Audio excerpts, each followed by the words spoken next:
All right, let's get right into it. Today, we're unpacking a really blunt piece of geopolitical maneuvering, and it comes to us from reports by Capital TV.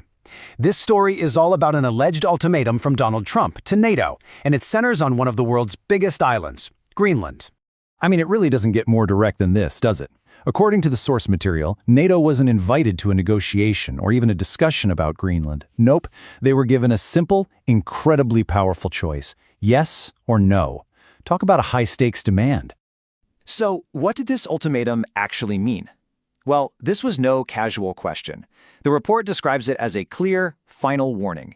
It basically turned the entire future of Greenland into this huge test for the NATO alliance itself. Okay, but here's a really important detail. The report says that if the answer was no, it wouldn't lead to military action. Instead, the message was more of a stern warning. It was a way to apply just immense pressure and to signal that there would be serious consequences for the alliance, all without ever firing a shot. This, of course, leads to the big question. Why? Why Greenland? What is it about this massive ice-covered island in the North Atlantic that makes it so important? Let's break down the reasons that were reported in the source material. You know, a demand this big, this extraordinary, has to have some powerful reasoning behind it. And according to the source, the whole case for wanting Greenland is built almost entirely on one single concept: security.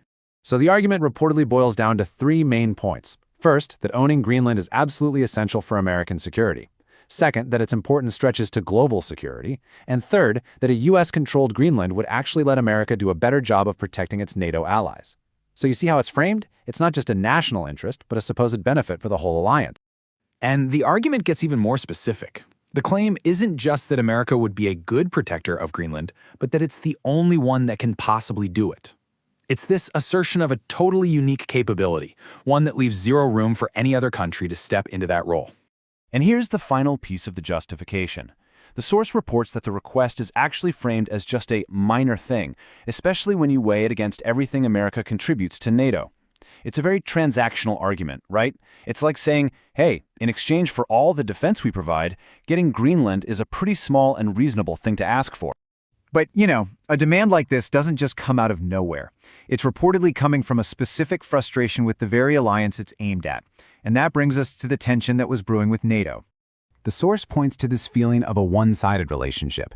And that sentiment, it gives you some really crucial context for the ultimatum. The demand for Greenland is tied directly to this perception that NATO just isn't supporting the United States enough. It completely reframes the whole thing. It's not just a land grab. It's presented as the result of a partnership under strain. So we've covered the why. Now let's look at the what. What exactly is being demanded here? Because the specifics are every bit as important as the ultimatum itself. And get this whole idea isn't new. According to the report, the United States has actually been trying to get its hands on Greenland for 2 centuries. That historical context is so key because it makes this recent demand seem less like a sudden idea and more like the final move in a very, very long game. And let's be absolutely crystal clear on the terms here. The source makes a point of saying this is not a request for a lease or for more military bases. The demand is for full, total, and permanent ownership of Greenland. We're talking about a complete transfer of sovereignty, handing over the keys for good.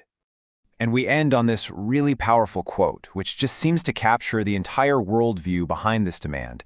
It's this idea that when America prospers, it's not just good for America, it's good for the whole world. And that leaves us with a pretty provocative thought, doesn't it? Is that view the ultimate justification for any action taken in the name of American interest? Definitely something to think about. Thanks for tuning in.